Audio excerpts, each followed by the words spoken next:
Tuhan, Bapak Ibu Saudara yang dikasih Tuhan, mari kita persiapkan jiwa kita, pikiran kita untuk kita masuk dalam ibadah Bible Studi pada sore malam hari ini, hari Kamis ya. Kita masuk hadirat Tuhan dan biarlah Tuhan hadir dalam hidup kita dan setiap ibadah yang kita kerjakan. Haleluya. Dialah yang maha tinggi, dialah yang maha suci, yang maha tinggi, dialah yang maha suci, dialah Yesus, Raja damai, dialah yang maha mulia, dialah yang maha mulia, dialah yang maha besar, dialah Yesus, luar biasa. Katakan dialah yang maha tinggi, dialah yang maha tinggi, dialah yang maha suci, dialah Yesus, Raja damai,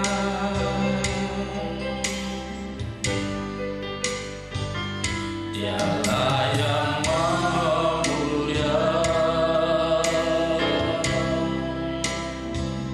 dialah yang maha besar,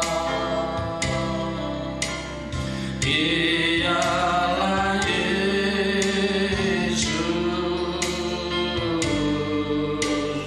luar biasa.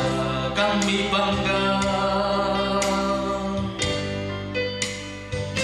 kami bangga memiliki Allah seperti-Mu. Kami bahagia menjadi milik-Mu. Kami tinggikan, kami agungkan, kami muliakan nama-Mu Yesus. Kami bangga memiliki Allah seperti-Mu. Kami bahagia menjadi milik-Mu. Kami memuji, kami menyembah kepada-Mu Yesus. Kami bangga,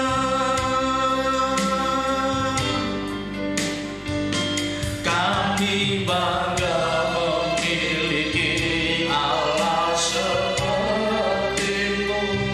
Kami bahagia menjadi milik-Mu. Kami tinggikan, kami tinggikan, kami agungkan, kami muliakan nama-Mu Yesus. Kami bangga memiliki Allah seperti-Mu. Kami bahagia menjadi milik-Mu. Kami memuji, kami menyembah kepada-Mu Yesus. Katakan dialah yang maha tinggi. Haleluya. Glory. Haleluya.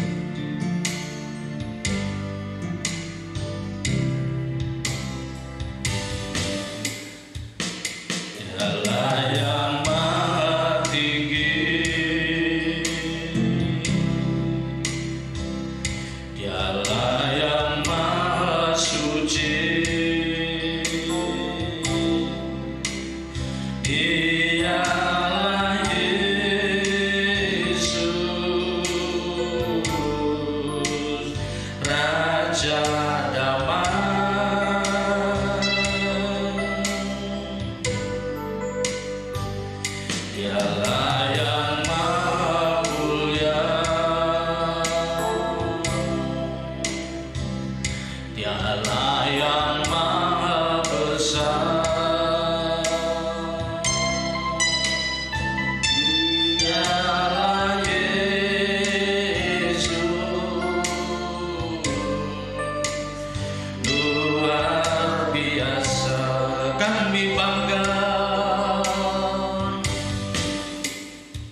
memuji, kami menyembah kepadamu. Yesus, kami memuji.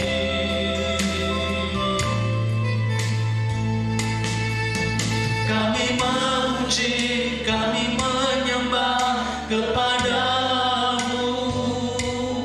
Yesus.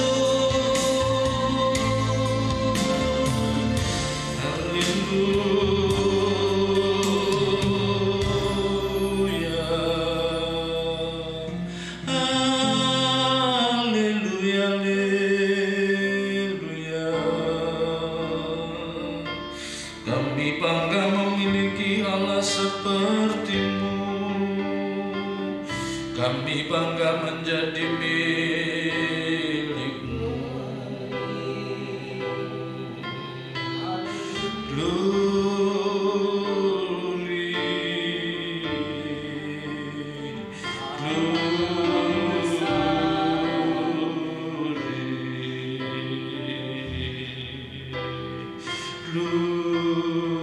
glory.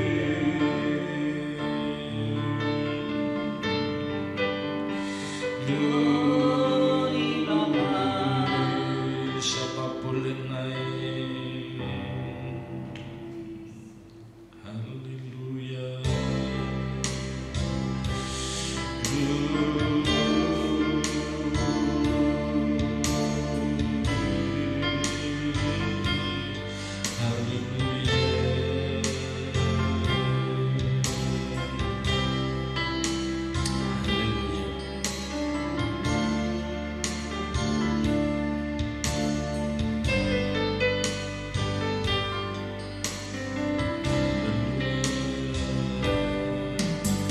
Siapa boleh naik ke gunung Tuhan?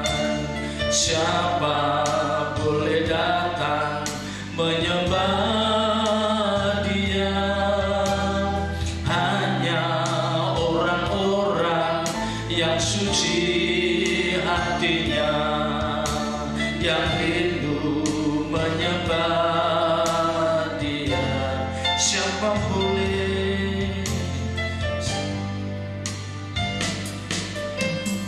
Siapa boleh naik ke gunung Tuhan?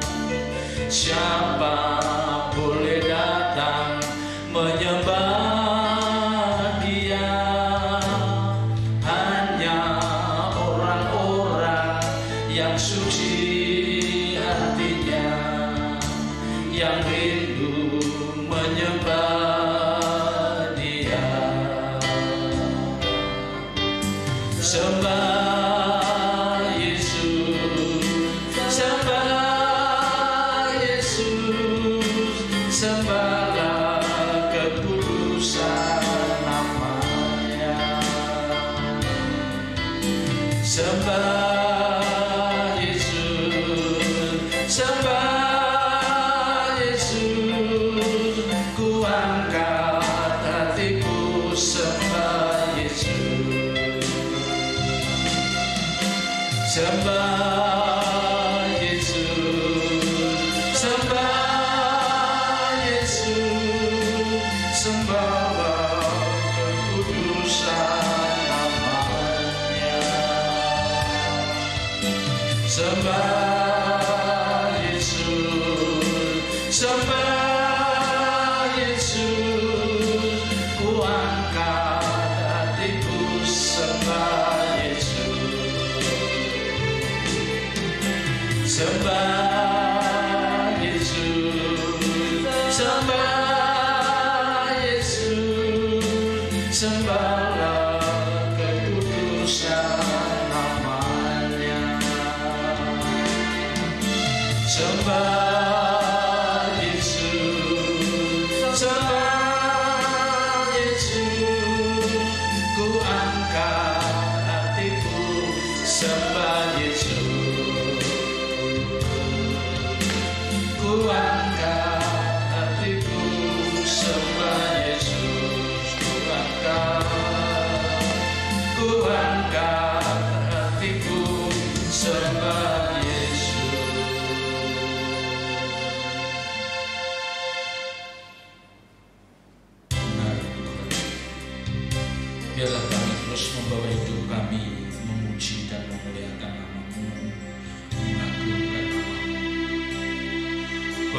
kami itu semakin hari lebih dekat bersama Engkau,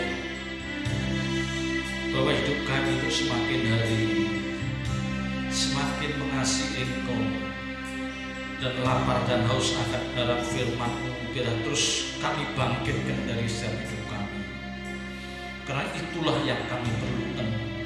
Nutrisi jiwa itu yang kami perlukan, berkat kekal yang akan buat kami anak-anak-Mu untuk bisa menjalani hidup ini berkenan di hadapan-Mu. Tiba saatnya Kau berbicara pada setiap kami ya Bapa. Taruh perkataan-Mu dalam lidah bibir hamba-Mu, biar apa yang kami sampaikan itu isi hati-Mu Tuhan. Roh Kudus mengurapi hamba-Mu, buka ungkapkan rahasia firman-Mu, singkapkan kebenaran-kebenaran-Mu. Jadikan sore hari ini sore yang penuh berkat bagi setiap kami. Dalam nama berkat Tuhan Yesus Kristus, kami serahkan jalannya pemberitaan kebenaran ini di dalam tangan kuasa. Haleluya. Amin.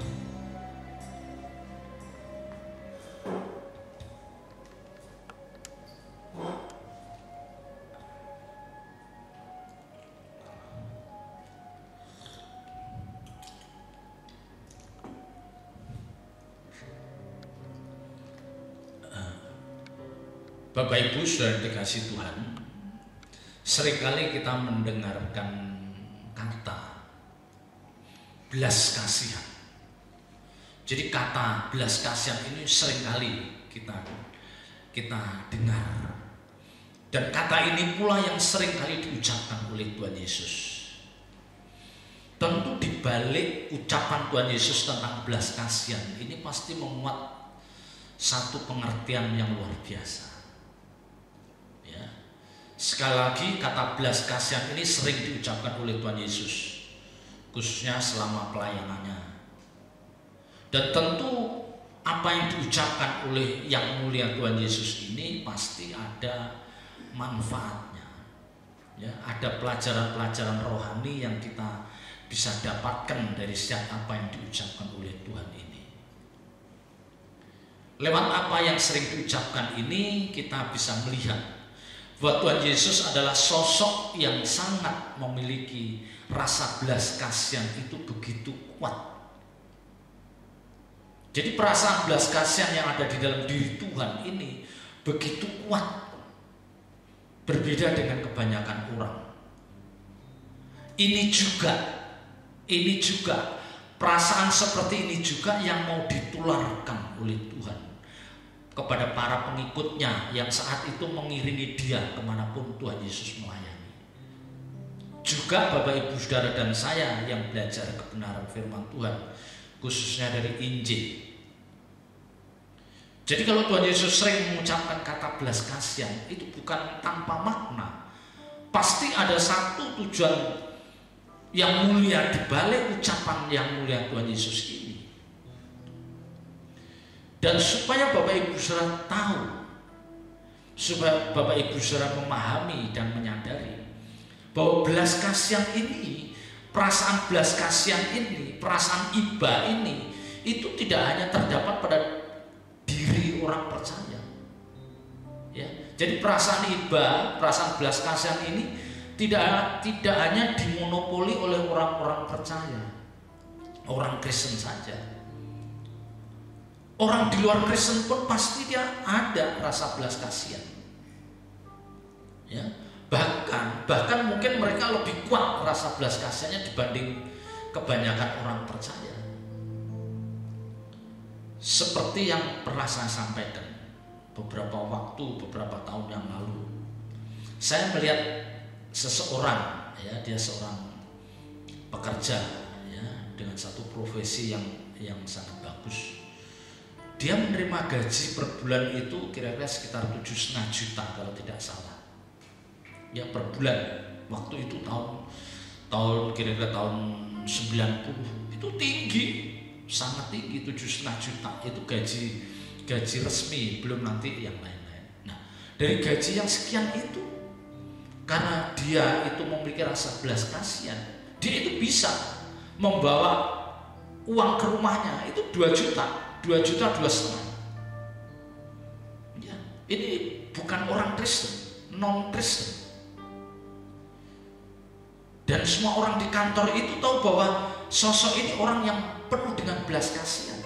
Setiap ada orang yang mengeluh, merasa ditolong sama dia, membantu 300, ya bisa 500. Tahun segitu besar, tahun 90 besar 500.000, ya.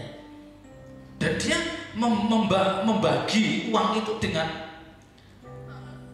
ikhlas tanpa ada beban. Ya, karena memang dia ada sumber penghasilan lain di luar gaji itu. Dan pulang ke rumah tuh dia bisa katakan hanya bawa uang 2 juta, 2,5 juta. Bisa kebayang nggak? 5 juta sekian dibagi-bagikan ke banyak orang. Ini bukan Kristen, non Kristen. Bisa memiliki rasa belas kasihan. Ya, tentu kita tidak mencontoh seperti itu, karena setiap apa yang kita lakukan itu harus dalam pimpinan Roh Kudus.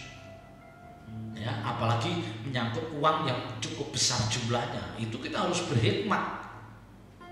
Ya, lah karena dia non Kristen, ya kita nggak tahu yang melandasi apa yang dia lakukan. Tetapi kalau kita menilai, memang dia akan dapat pujian atau dapat sanjungan dari beberapa orang. Tetapi kalau kita renungkan, bagaimana dengan perasaan istrinya? Coba kita bayangkan, kalau Bapak Ibu Saudara ada di posisi sebagai istri orang seperti ini, kita bisa ngelus dada. Loh iya, ini bukan perpuluhan lagi. Kalau dia 7,5 juta, perpuluhannya kan hanya 750.000. Ini 5 juta. Bayangkan. Ya.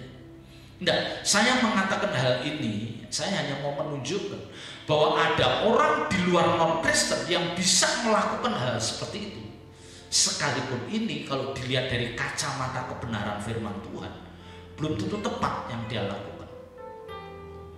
Kalau itu bukan karena digerakkan oleh Roh Kudus, dan itu hanya karena supaya dia mendapatkan nama baik, mendapatkan nama baik dari orang-orang sekitarnya, itu bukan yang diajarkan Tuhan. Ya. Tetapi kalau orang Kristen, orang percaya, tapi memang dia digerakkan Tuhan, bisa dia melakukan, pasti bisa. Ya, tetapi harus dalam komando Tuhan.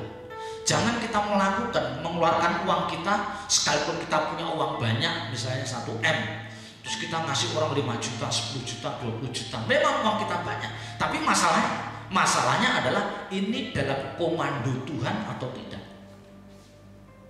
Ya, karena jangan sampai ketika kita melakukan itu ternyata ada orang lain yang tidak sejahtera, khususnya pasangan hidup kita, anak-anak kita yang tahu. Itu bukan yang diajarkan oleh Tuhan.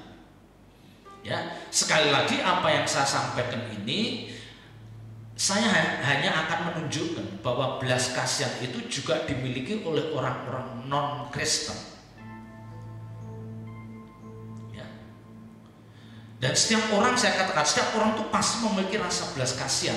Masalahnya adalah seberapa besar kadar belas kasihan orang itu. Seberapa besar kadar belas kasihan. Ada orang-orang yang melihat saudaranya, ya saudara kandung, apa saudara seiman, ya keadaan begitu, dia sudah timbul belas kasihan. Dia ingin membantu, dia ingin menolong. Ada orang-orang yang belum timbul rasa belas kasihannya, masih segitu, ya masih rendah. Tapi nanti ketika dia melihat kondisi yang lebih ekstrim, baru dia muncul belas kasihannya. Baru dia. Ya, padahal mungkin ketika muncul belas kasihannya itu sudah terlambat. Sudah nggak bisa ditolong. Mestinya kemarin kamu ada rasa belas kasihan, jadi belum terlambat kamu menolongnya. Dan saya juga menyaksikan ada anak-anak kecil ya, umur 9 tahun, 10 tahun ya, ponakan. Dari kecil dia sudah memiliki rasa belas kasihan. Iya, memiliki rasa belas kasihan. Jadi kalau dia melihat orang minta-minta, dia itu memperhatikan, terus iba, dia bilang ke neneknya, omanya, kasih uang kasihan. Ada anak seperti itu. Tapi sementara kita ada juga anak yang cuek. Ya. Jadi rupanya belas kasihan itu memang kadang-kadang ada bawaan dari sononya, atau mungkin memang gennya.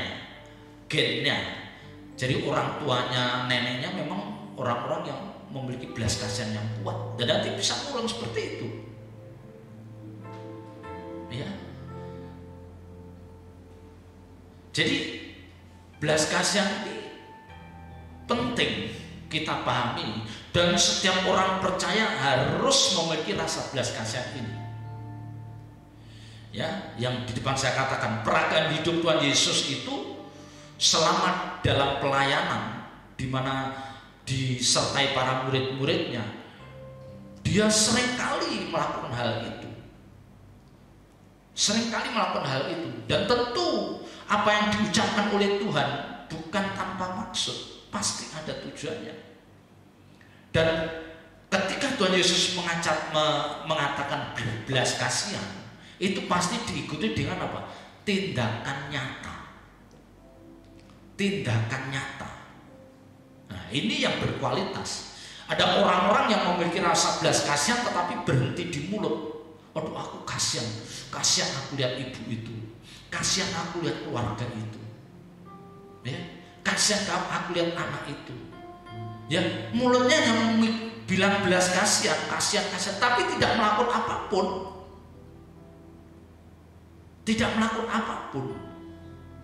Nah, perasaan seperti ini tidak bernilai di hadapan Tuhan, tidak bernilai. Ya, jadi harus ketika kita menaruh belas kasihan, harus ada tindakan nyata yang bisa kita wujudkan. Memang ketika kita mau mewujudkan dalam tindakan nyata itu, seolah-olah dalam pikiran kita pasti, wah, kita pasti mengeluarkan uang, mengeluarkan duit, sementara kita sendiri dalam keadaan pas-pasan. Saya hanya mengatakan gini, Bapak Ibu saudara, rasa belas kasihan yang timbul dalam hati kita, yang itu harus kita wujudkan dalam tindakan nyata, itu tidak selalu diikuti dengan pengorbanan uang kita, tidak selalu. Tetapi kalau Bapak Ibu saudara memang ada, diberkati dan tidak mengganggu keuangan keluarga, silahkan dilakukan. Tetapi kalau itu tidak, jangan dipaksakan.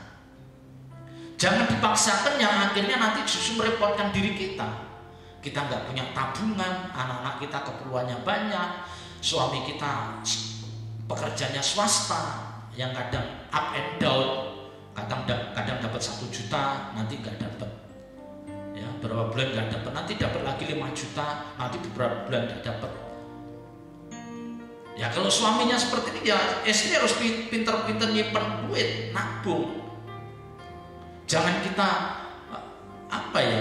menuruti rasa belas kasihan ini tapi tanpa hikmat yang dari Tuhan, yang akhirnya kita sendiri menjadi orang-orang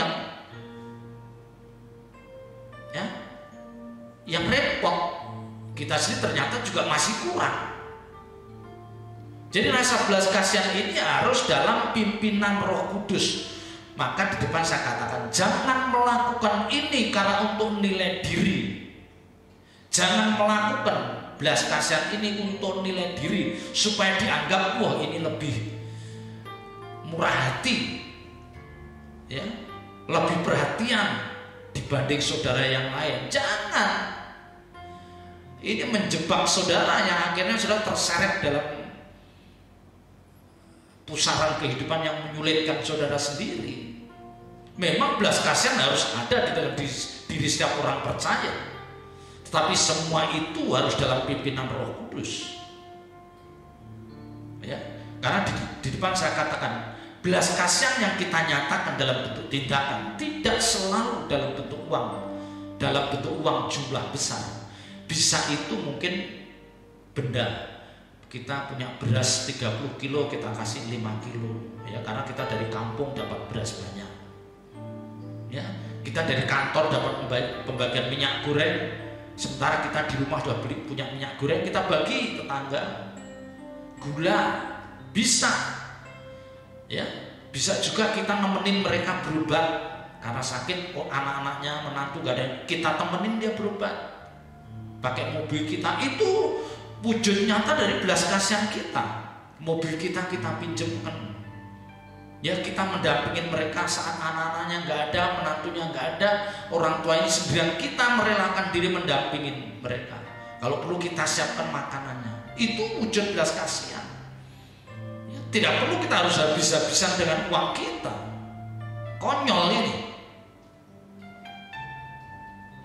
Ya. Tapi jangan kita tidak memiliki rasa belas kasihan sama sekali. Ya, ini yang lebih konyol. Ya.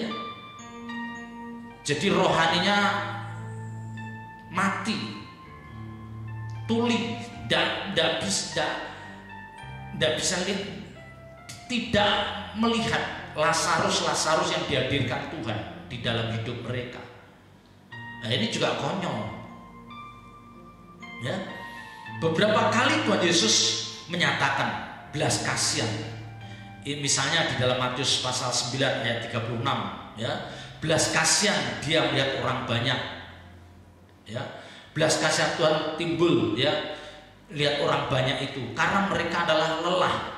Orang-orang yang mengikuti orang-orang yang lelah dan terlantar seperti domba yang tidak digembalakan. Jadi ada timbul belas kasihan. Ya, di dalam Injil Matius pasal 14 ayat 14. Ya, Tuhan timbul rasa belas kasihan kepada orang banyak itu. Ya, karena orang banyak itu terus mengiring kemana Tuhan Yesus pergi, dia mengikuti. Dan di antara orang banyak yang mengikuti, ini banyak di antara mereka itu yang mengalami sakit penyakit. Dan karena belas kasihan dari Tuhan Yesus, dia menyembuhkan mereka yang sakit. Ya, Matius 15 ayat 32. Ya. Bagaimana dia melihat orang banyak mengikuti dia, sudah 3 hari mengikut dia tanpa punya makanan. Tuhan Yesus akhirnya memberikan makan mereka. Ya. Markus pasal 1 ayat 41. Bagaimana Tuhan melihat orang yang menderita kusta, dia berbelas kasihan. Akhirnya Tuhan menyembuhkan orang kusta ini. Jadi ketika Tuhan melihat seseorang, dia timbul belas kasihan, tapi Tuhan Yesus selalu mewujudkan dalam tindakan nyata, khususnya orang kusta. Bapak Ibu sudah tahu nggak orang kusta? Orang kusta itu orang yang paling menderita, karena dia pasti dijauhi oleh orang-orang sekitarnya. Dia pasti mengisolir atau diisolir oleh orang-orang. Karena satu, kusta itu najis, bisa menular. Yang kedua, orang yang sakit kusta itu tidak boleh ibadah, dia tidak bisa ibadah, najis. Coba bayangkan, kalau kustanya setahun, kalau bertahun-tahun dia tidak bisa ibadah karena dia najis. Nah, inilah Tuhan Yesus timbul rasa belas kasihan, disembuhkan. Wah, itu betapa bahagianya orang-orang yang dibebaskan dari sakit penyakit kusta ini. Ya, belum lagi Matius 20 ayat 34. Ketika Tuhan Yesus melihat 2 orang yang buta, timbul belas kasihan, disembuhkan. Ya. Jadi Bapak Ibu Saudara, sepanjang kita menjalani hidup kita ini, mata kita itu harus pandangannya luas. Jangan hanya melihat anak kita, menantu kita, cucu kita, semua serba kita. Kita nggak nengok orang lain, nggak nengok tetangga sebelah, nggak nengok ponakan yang lain. Jangan.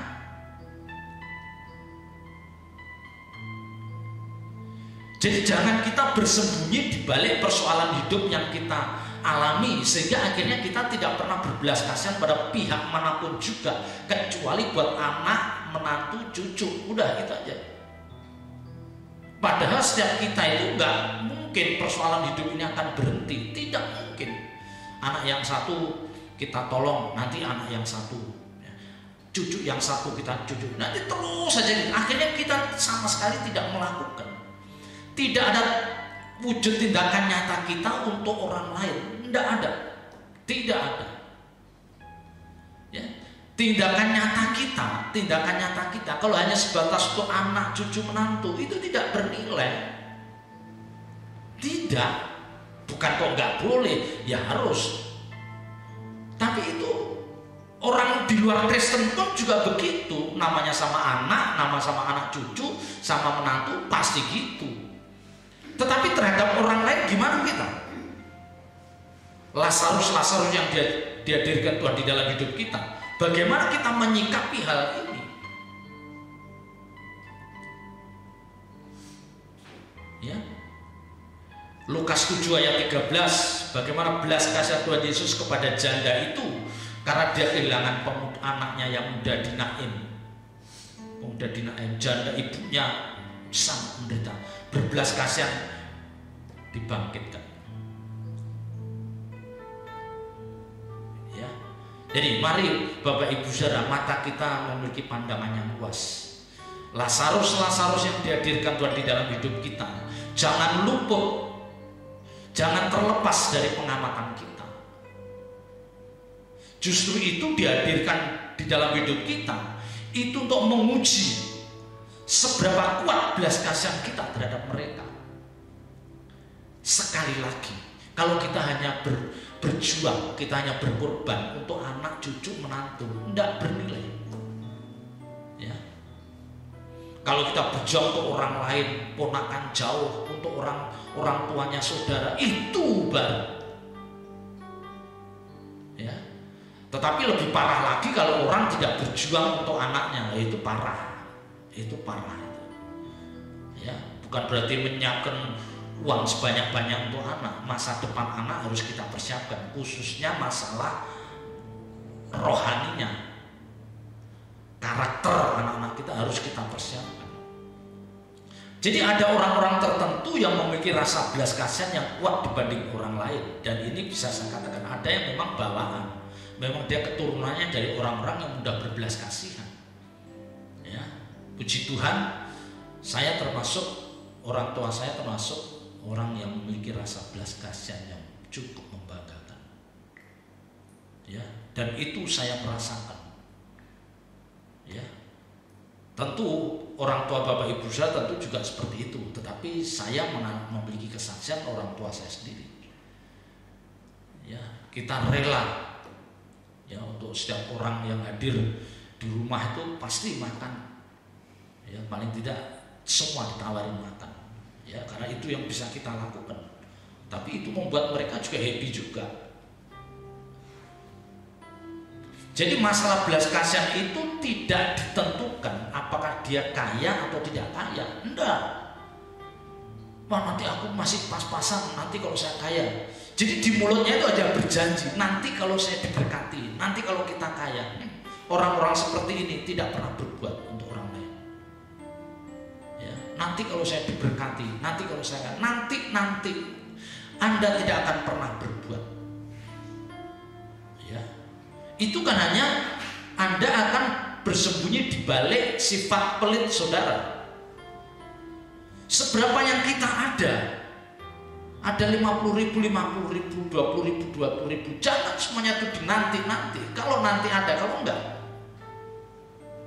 emang nanti kita mesti lebih kaya dari sekarang? Belum tentu. Ketika bilang kita nanti nggak taunya Tuhan izinkan kita lebih terpuruk lagi, terus kapan lagi? Ya. Jadi masalah belas kasihan itu tidak ada hubungannya dengan dia kaya atau tidak kaya.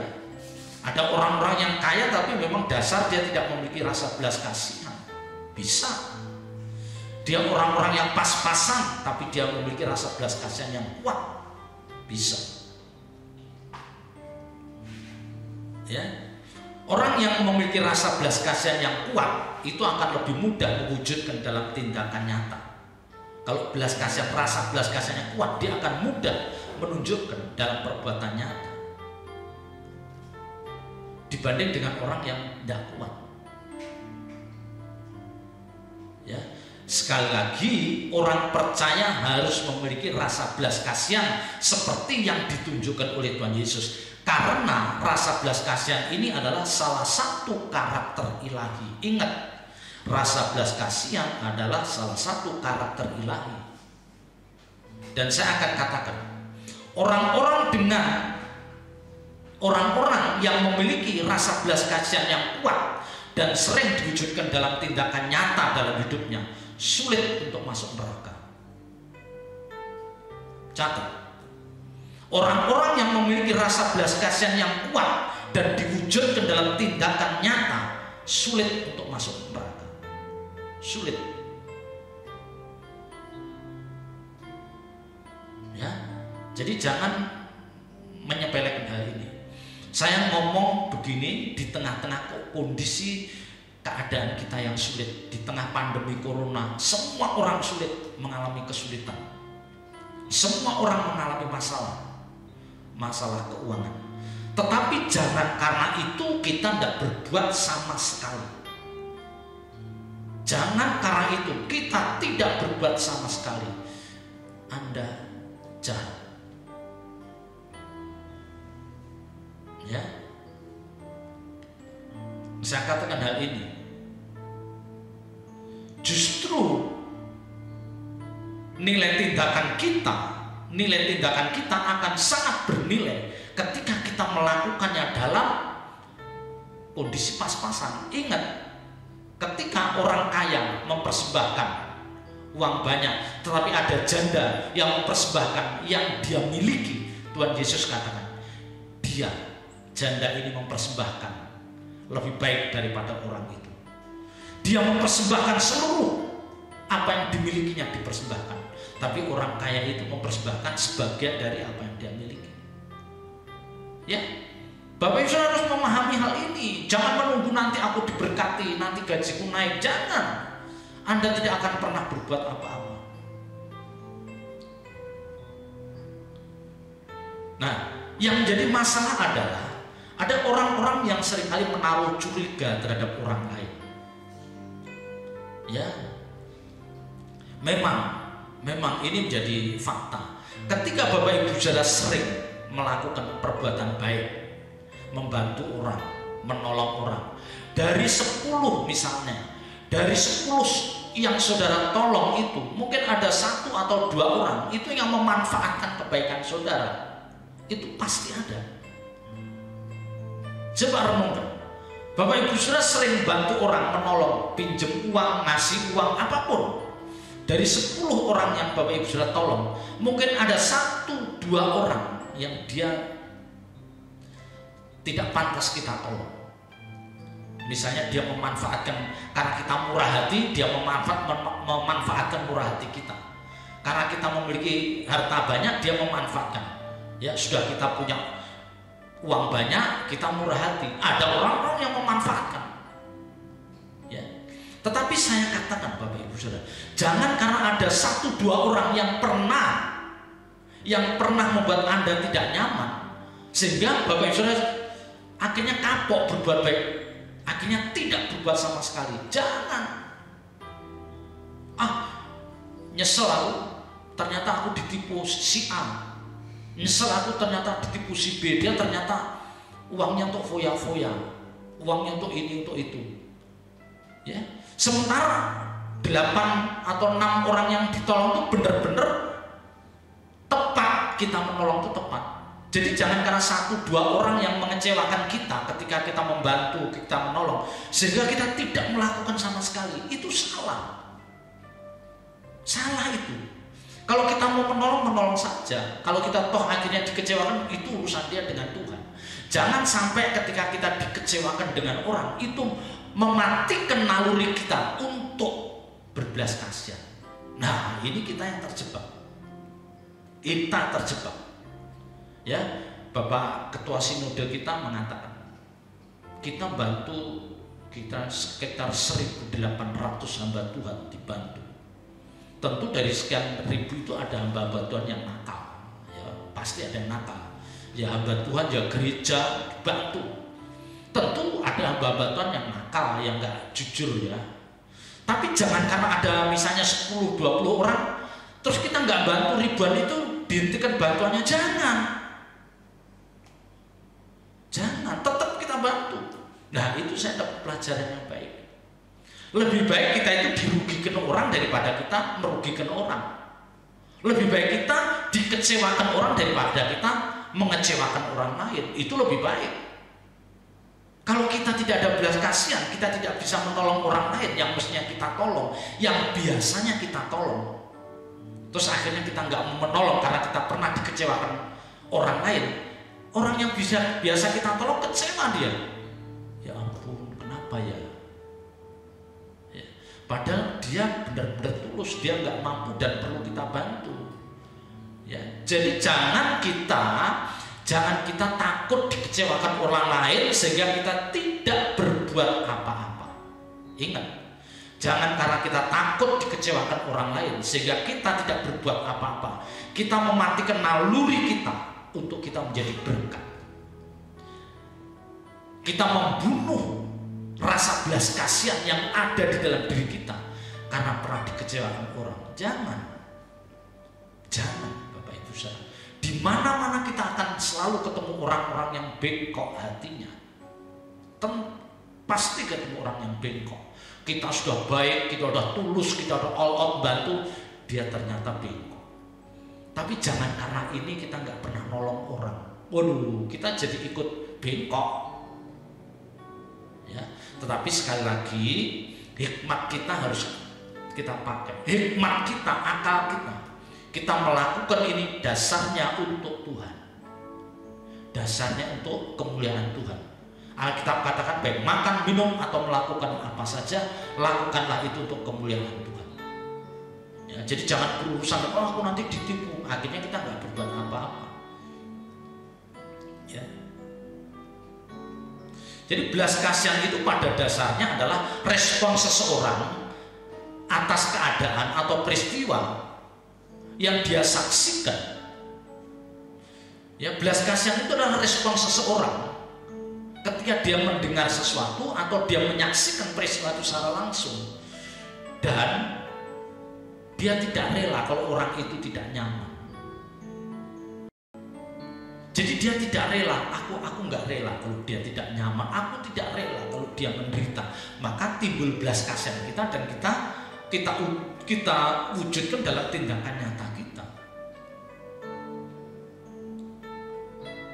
Jadi belas kasihan itu pasti diperhitungkan oleh Tuhan. Kalau kita lihat orang Samaria yang murah hati, ya, ketika ada orang itu, coba dibaca di dalam Injil Lukas pasal 10 mulai ayat 33.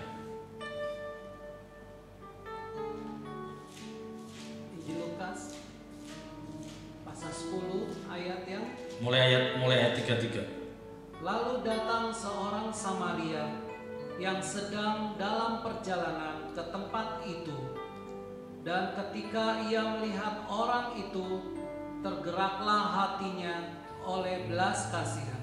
Terus ayat 36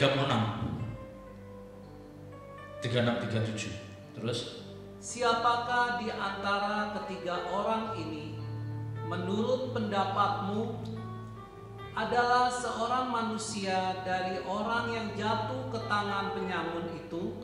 Ya. Jawab orang itu, orang yang telah menunjukkan belas kasihan kepadanya. Kata Yesus kepadanya, pergilah dan berbuatlah demikian. Pergilah, perbuatlah. Jadi ini ada orang yang jatuh dalam tangan penyamun, dirampok habis-habisan, dia menderita secara fisik. Ada Lewi, ada imam. Lewi menyeberang jalan menghindari, imam menyeberang jalan menghindari. Orang Samaria, orang yang menurut pandangan orang adalah bukan orang rohani, dia timbul belas kasihan. Tapi justru orang Samaria inilah yang dikatakan dia berbelas kasihan. Tirunan orang Samaria itu. Pergilah, perbuatlah seperti apa yang dilakukan orang Samaria yang murah hati. Imam Lewi, dia orang-orang yang mengerti kebenaran firman Tuhan hanya di mulut, tapi dia tidak pernah menyatakan dalam tindakan nyata. Tidak bernilai di hadapan Tuhan. Dia pintar khotbah, dia pintar menyampaikan konseling, tapi ketika keadaan nyata di hadapan mata mereka, dia tidak melakukan apapun. Ya. Jadi orang-orang yang memiliki belas kasihan ini sulit untuk masuk neraka. Sulit. Ya. Karena orang yang memiliki belas kasihan ini adalah orang-orang yang berhasil, yang bisa membunuh ego dia. Egonya dibunuh. Atau paling tidak egonya itu tidak kuat, jadi lemah. Karena pada dasarnya setiap kita itu egois setiap kita, ya, setiap kita itu. Apa ini apa? Oh ini tuh istriku, oh itu suamiku, oh ini tuh anakku, itu cucuku. Coba aja. Pada dasarnya kita ini egois. Cuman masalahnya ada yang nyata kuat kelihatan mata, ada yang nggak kelihatan. Ego juga tapi halus, tapi ada yang terang-terangan. Ya. Jadi belas kasihan yang sering kita ini mematikan rasa ego kita, yang seringkali berkali-kali saya sampaikan. Kalau kita misalnya dapat bonus besar gitu, misalnya 20 juta, terus kita lihat orang tua kayak mertua kayak kakak kayak atau siapa yang perlu, iya dari 20 juta tuh misalnya bukan dikasih, dipinjemin misalnya, atau kalau kita digerakkan dikasih 2 juta, ya jangan kita dapat 20 juta, enggak aku nggak punya duit, sementara kita tahu dia benar-benar perlu untuk yang sakit lah, untuk anak sekolah. Jadi kalau untuk anak sekolah dan untuk orang sakit itu penting. Kalau orang sakit itu urusannya dengan nyawa, itu kita usahakan bisa nolong. Kalau anak sekolah itu urusannya dengan masa depan dia, ini kita tolong. Tapi kalau untuk ganti mobil, ya untuk jalan-jalan tidak perlu lah. Itu mesti nggak perlu kita tolong. Untuk beli rumah boleh kita tolong. Ya, untuk usaha kalau memang usahanya itu dikelola dengan bertanggung jawab boleh kita tolong.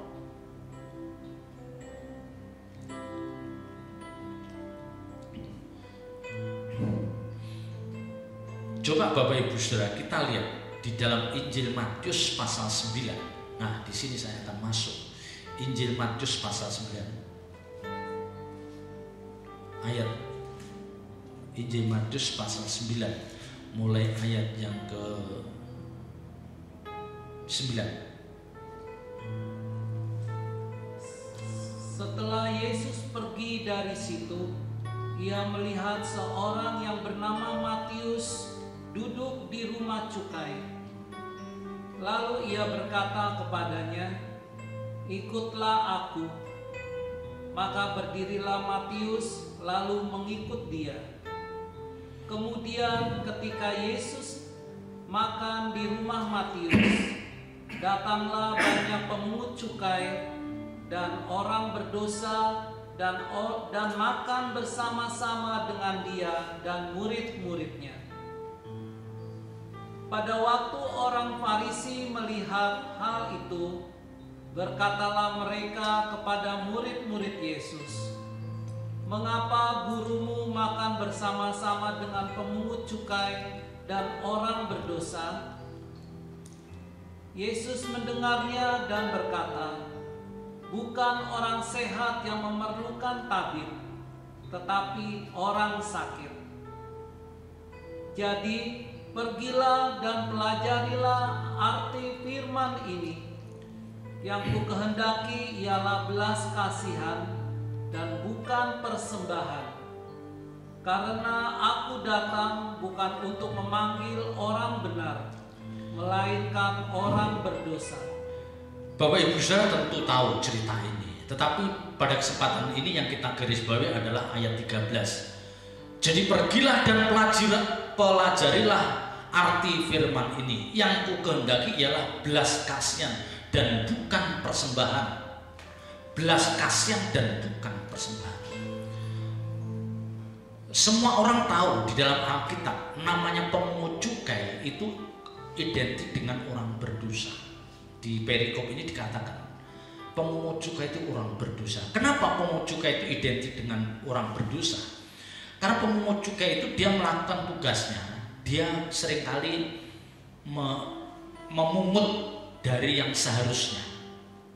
Ya, jadi mestinya orang itu hanya 10 tapi dia ditekan supaya bayar 15, 20. Nah, pemungut cukai itu orang yang dapat label kurang baik, orang berdosa.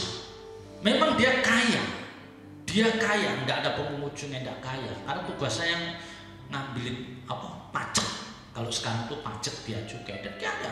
Tapi di hadapan kebanyakan orang, dia adalah orang berdosa.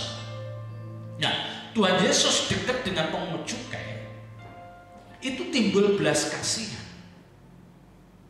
Ya, Tuhan Yesus lihat, waduh, kalau kamu tak biarkan, kamu masuk, kamu binasa. Nah, itu yang ada dalam pikiran Tuhan Yesus. Karena setiap orang tuh melihat pemungut cukai itu pasti orang berdosa dan masuk neraka. Hampir semua orang menilai begitu. Ahli Taurat, orang Farisi. Ya, jadi kalau contoh dari orang yang berdosa itu pasti pemungut cukai. Nah, bagi Tuhan Yesus, tidak bisa semua pemungut cukai dikatakan orang berdosa dan dia harus masuk neraka. Oh, enggak. Maka ketika dia lihat Matius itu, dia ikutlah aku. Ya, dikatakan sudah Yesus pergi dari situ, ia melihat seorang bernama Matius duduk di rumah cukai, lalu ia berkata kepadanya, ikutlah aku. Maka berdirilah Matius lalu mengikut dia. Tentu Matius itu mengikut dia itu bukan tanpa alasan. Pasti Matius sudah tahu siapa Tuhan Yesus, sudah tahu, dia sudah dengar apa yang dilakukan, apa yang dikerjakan, dan apa yang diajarkan. Jadi sosok yang memberikan pengharapan. Ya, jadi ketika Tuhan Yesus manggil pemungut cukai supaya itu ikut dia, mungkin banyak ahli Taurat dan orang Farisi, orang-orang menilai, wah, Tuhan Yesus deketin dia itu pasti dia melirik uangnya. Ngerti? Ya, kayak misalnya saya deket orang yang sangat kaya, deket, pasti akan banyak orang Pak Tetra membidik orang itu karena membidik uangnya, ya kan? Tapi mestinya ketika saya mendekati orang kaya, kalau orang itu mau saya deketin, saya harus memiliki perasaan seperti Tuhan Yesus waktu dia deketin Matius, pemungut cukai. Nah, perasaan Tuhan Yesus waktu mendekati atau mengajak Matius ikut, itu bukan melirik kekayaannya, bukan melirik uangnya, bukan membidik harta bendanya, tetapi dia memperhitungkan keselamatan jiwa Matius. Kalau tidak, ini binasa. Maka dikatakan yang kukehendaki belas kasihan bukan persembahan. Artinya Tuhan Yesus ngomong, kalau kamu lihat orang kaya, yang kamu kehendaki harus belas kasihanmu. Belas kasihanmu terhadap orang ini karena orang kaya susah masuk surga. Jangan persembahannya. Jadi kalau seorang hamba Tuhan tahu dia orang kaya, duitnya berkelimpahan, tidak salah dia deketin itu, tapi dia mendekat itu dengan spirit seperti Tuhan Yesus mendekati Matius pemungut cukai. Jadi perasaannya itu apa? Iba, kamu binasa. Jadi Tuhan Yesus inginnya supaya Matius pemungut cukai itu tidak binasa, maka diajar bukan orang sakit, bukan orang sehat yang memerlukan tabib, tapi orang sakit. Nah, di hadapan Tuhan, Matius itu orang sakit. Kalau dibiarkan, dia akan binasa. Karena dengan kekayaannya ini, dia bisa bertindak apa saja. Dia tidak merasa perlu Tuhan. Dia bisa sewenang-wenang. Maka Alkitab katakan orang kaya susah masuk surga. Ya, jadi kalau Bapak Ibu Saudara misalnya di kantor punya bos yang kaya, punya teman yang kaya, itu deketin, tapi spiritnya jangan membidik kekayaannya. Ingat, spirit kita mendekati orang kaya, jangan membidik kekayaannya, jangan membidik harta bendanya, tapi bidiklah jiwanya. Saya selamatkan orang kaya, karena orang kaya ini susah masuk surga. Ya, jadi kalau kita dekat orang kaya itu jangan kita mengharapkan persembahannya, perpuluhannya, ucapan syukurnya. Salah, jahat kita, jahat. Nanti persembahannya kita terima, uang ucapan syukurnya kita terima, apalagi buah sulungnya kita terima, tapi karakter dia yang jelek kita biarkan. Jahat ini. Ya, ini jahat. Jadi kalau kita mendekati orang kaya, sepanjang dia mau didekati dan dia tidak menaruh curiga pada kita, itu tujuannya biar dia tidak binasa.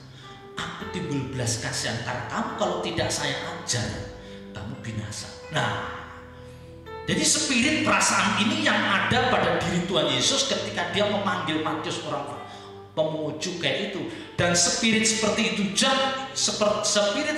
juga yang mestinya ada di dalam diri saya, di dalam diri Bapak Ibu Saudara. Ya, jangan kita dekat orang kaya kan membidik hartanya, membidik fasilitasnya, sementara karakternya kita biarkan rusak. Jahat kita. Kita sudah dapat pinjaman duit, ya dibantu ini, bantu ini. Wah, kita jahat. Jadi timbul belas kasihan kita tuh, belas kasihan di sini karena apa? Kita tahu orang ini bahaya, ini om saya ini kaya banget nih. Kalau nggak saya ingatkan dia bisa bablas dia, masuk api kekal.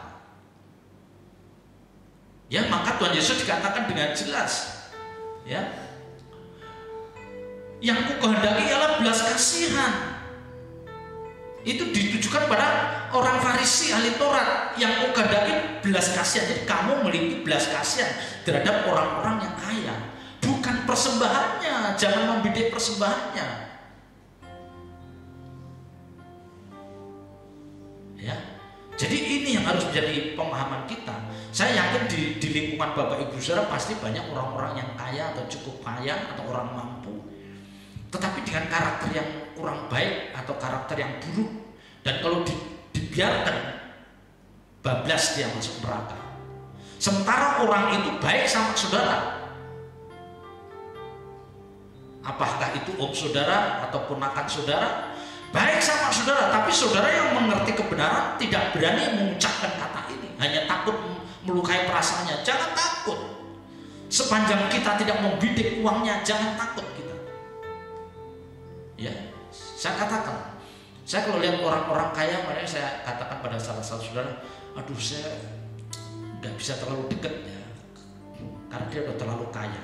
Takutnya dekatnya saya itu dikira membidik kekayaannya, padahal dekatnya saya itu kasihan. You binasa kalau saya nggak dekat.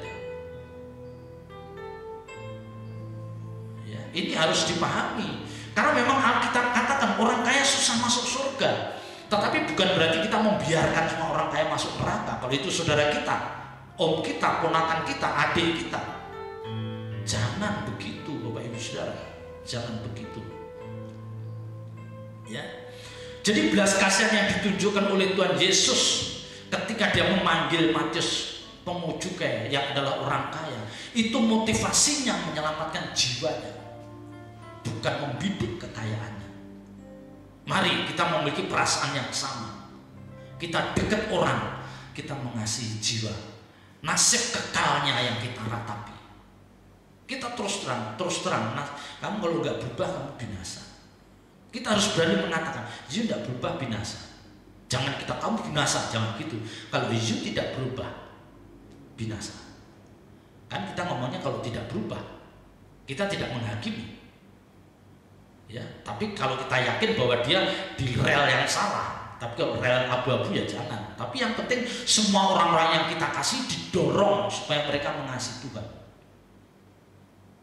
Ya. Ayat Yakobus pasal 2. Yakobus pasal 2 ayat 13. Yakobus 2 ayat 13. Sebab penghakiman yang tak berbelas kasihan akan berlaku atas orang yang tidak berbelas kasihan, tetapi belas kasihan akan menang atas penghakiman. Coba ayat ini bagaimana Bapak Ibu sudah memahami ayat ini? Sebab penghakiman yang tidak berbelas kasihan akan berlaku atas orang yang tidak berbelas kasihan.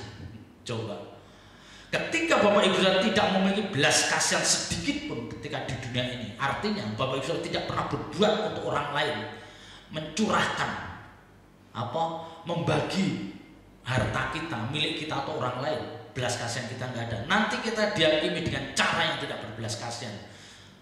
Ya, tetapi belas kasihan akan menang atas penghakiman, menang atas penghakiman. Maka di depan saya katakan, orang-orang yang memiliki rasa belas kasihan yang kuat atau sangat kuat, dan dia rela menjadi anggur yang tercurah, roti yang terpecah untuk saudaranya, saudara seiman, keluarga besarnya. Dia orang yang berbelas kasihan, dia akan menang dalam penghakiman. Sulit masuk neraka, sulit. Ya, mari sekarang saya tantang Bapak Ibu saudara.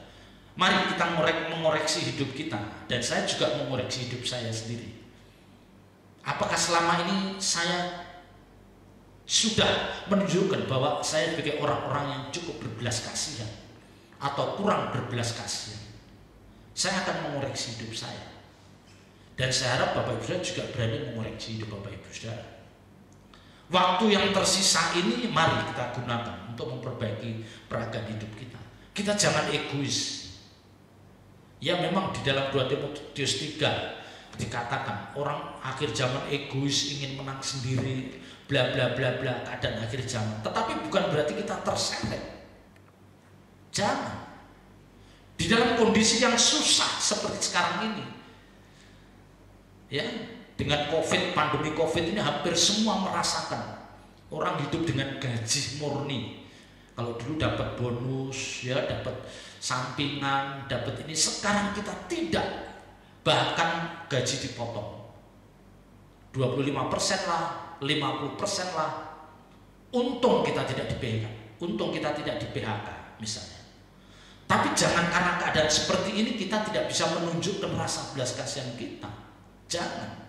Justru dalam kondisi yang ekstrem sulit ini, kita mau tunjukkan bahwa kita orang percaya adalah orang-orang yang berkualitas. Bukan hanya di mulut, di ucapan, tapi tindakan nyata kita. Kita bisa menjadi berkat orang lain. Kita siap hidup kita bagaikan roti yang terpecah, anggur yang tercurah. Ya, ingat,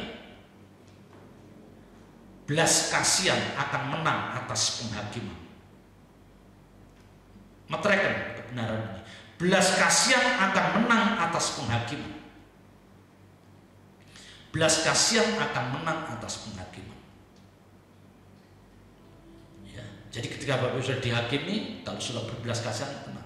Ya, mungkin Bapak Ibu sudah bukan orang hebat sederhana, tapi Tuhan bisa menilai isi hati kita ini belas kasihan atau tidak. Tuhan bisa menilai. Tuhan bisa menilai. Ya, jangan kita takut berbuat baik hanya karena 1-2 orang pernah mengecewakan kita. Ingat, ini yang terus saya ingatkan. Jangan karena kita pernah dikecewakan 1 atau 2 orang, akhirnya kita tidak bisa berbuat baik untuk orang lain. Jangan. Sedih saya kalau Bapak Ibu sudah sampai begitu. Ya, kan pernah beberapa minggu yang lalu saya katakan, tetap ada orang-orang yang bengkok hatinya. Karena Alkitab katakan penyesat-penyesat itu memang ada, penyesatan itu memang harus terjadi. Tapi celakalah orang yang menyesatkan. Ya, seperti itu. Ya, orang-orang yang bengkok hatinya itu akan membuat kita tumpul. Ngerti? Jadi ketika dia bengkok hatinya, kita tolong, dia melukai kita. Dia berharap. Ya, jadi orang yang melukai kita, orang yang merugikan kita, orang-orang yang mengecewakan kita, itu berharap supaya kita tidak bisa berbuat baik lagi. Itu yang diharapkan. Lah, kalau Bapak Ibu Saudara dikecewakan 1-2 orang, akhirnya tidak berbuat baik, masuk jebakan ini. masuk jebakan ini. Saya nggak mau. Saya nggak mau. Sekalipun saya sering dibohongin orang, misalnya, enggak sering kali sih, tapi biarin aja, saya tetap berbuat baik.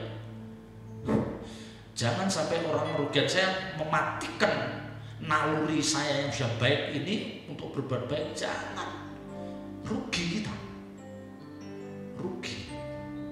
Ya, ingat Bapak Ibu Saudara, penghakiman yang tidak berbelas kasihan akan berlaku atas orang yang tidak berbelas kasihan. Tapi belas kasihan akan menang atas penghakiman. Ya, ajarkan. Karena ketika Bapak Ibu Saudara memiliki belas kasihan yang kuat, ditiru oleh anak-anak saudara, ditiru oleh cucu menantu saudara. Tapi kalau Bapak Ibu Saudara tidak berbelas kasihan, ditiru juga oleh anak-anak saudara. Lah ini yang berat. Ini yang berat. Kita tidak memberi teladan yang baik. Tidak memberi teladan yang baik. Orang-orang tua yang pelit, sulit dia akan melahirkan anak-anak yang jiwa sosial yang kuat. Sulit. Kita harus menjadi orang tua yang belas kasihan kita kuat, supaya anak kita melihat, cucu kita melihat, bangga. Harta benda tidak dibagi sampai mati. Kita belajar mengumpulkan harta di surga lewat apa yang saya sampaikan pada sore hari. Mengumpulkan harta di surga salah satunya ini. Ya, ingat, kalau ada orang saudara kita, orang kaya, orang pintar yang sulit, peluk dia, deketin dia. Belas kasihan kita timbul bukan karena membidik materinya, tapi membidik nasib kekal jiwanya. Aduh, kalau saya nggak kasih, saya kasihan, karena kalau saya diamkan nasib kekal bahaya, bisa masuk neraka. Nah, spirit seperti ini yang harus ada dalam diri kita. Tuhan Yesus memberkati. Mari kita bangkit berdiri. Ya, kita berjuang untuk kita memiliki rasa belas kasihan seperti yang diajarkan Tuhan. Haleluya.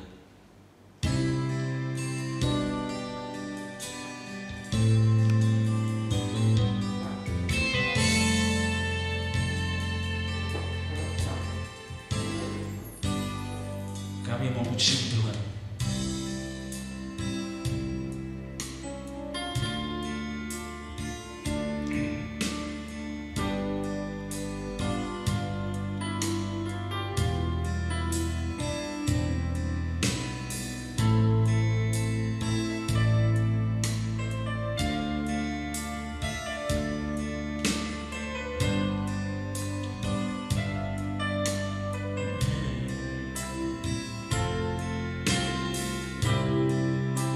Kami memuji-Mu Tuhan,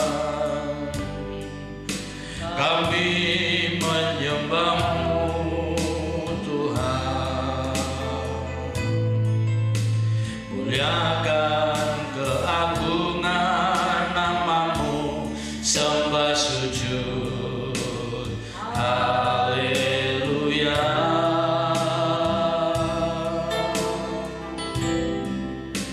Besar kuasa-Mu Tuhan,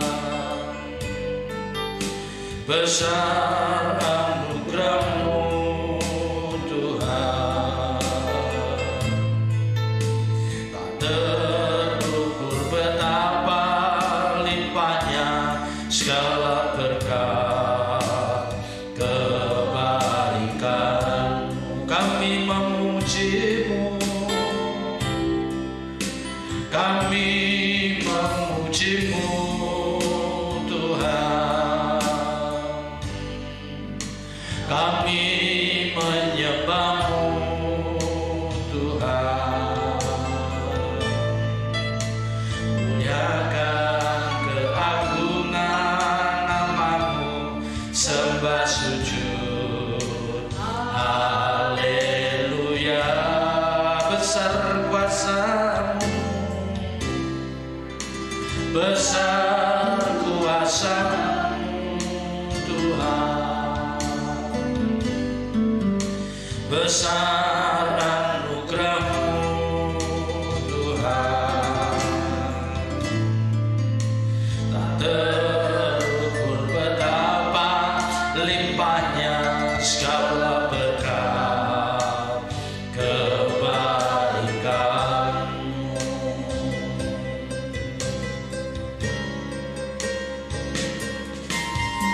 bersama para malaikat kami memuji-Mu. Di hadapan-Mu Bapa kami datang menyembah. Kudus, kudus, kuduslah Tuhan, selamanya Kau ditinggikan. Bersama para malaikat kami memuji-Mu. Di hadapan-Mu Bapa kami datang menyembah. Kudus, kudus, kuduslah Tuhan, selamanya Kau ditinggikan.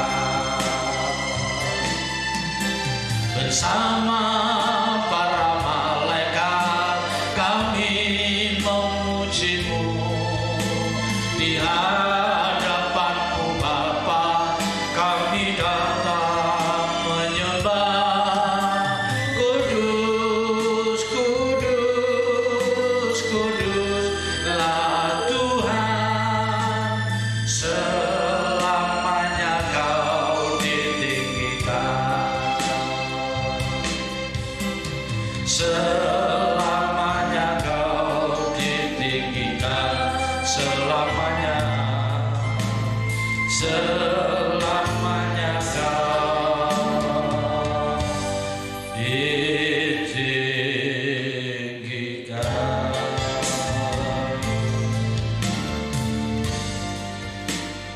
Kami bersyukur Tuhan, Engkau telah melawati kami lewat kebenaran-kebenaran ini. Sungguh Tuhan, hati kami dibangkitkan, hasrat kami dibangkitkan untuk kami meneladani Engkau. Biar kami jadi orang-orang yang memiliki belas kasihan seperti Engkau ya Bapa. Dan ini bisa kami wujudkan dalam tindakan nyata kami. Kami ini karena ini akan sangat bernilai. Mampukan kami ya Tuhan, Roh Kudus mampukan kami untuk kami melakukan apa yang sesungguhnya tidak mampu kami lakukan. Tetapi oleh karena pertolongan Roh Kudus kami mampu melakukannya. Itulah belas kasihan yang harus kami tunjukkan lewat hidup kami. Bila kami mau menjadi kehidupan yang bagaikan roti yang terpecah, anggur yang tercurah. Ini yang Kau kehendaki. Terima kasih Tuhan, terima kasih. Meteraikan firman-Mu di dalam setiap hati kami dan ajar kami melakukannya. Engkau memberkati setiap kami yang menyaksikan ibadah, yang mendengarkan ibadah streaming ini Tuhan. Engkau memberkati pekerjaan kami, Engkau memberkati usaha kami, Engkau memberkati anak cucu menantu kami. Apapun yang kami kerjakan jadi berhasil karena Engkau yang menopangnya. Dan biar ini semua untuk kemuliaan nama-Mu. Berikan kami semua kesehatan yang sempurna. Jauhkan kami dari sakit penyakit apapun, khususnya jauhkan kami dari jangkauan virus corona. Terima kasih Tuhan, kami serahkan bangsa dan negara kami di dalam tangan kasih-Mu. Engkau pakai presiden, wakil presiden dan seluruh pejabat tinggi negara untuk bekerja dengan baik, dengan pimpinan hikmat surgawi yang dari Engkau. Biar beliau-beliau ini bisa membawa bangsa ini keluar dari masalah yang sulit ini dan masuk dalam kehidupan yang normal, yang baru. Terima kasih Tuhan, terima kasih. Kami mengucap syukur dan menyembah nama-Mu. Dalam nama berkat Tuhan Yesus Kristus kami berdoa. Haleluya. Amin. Tuhan Yesus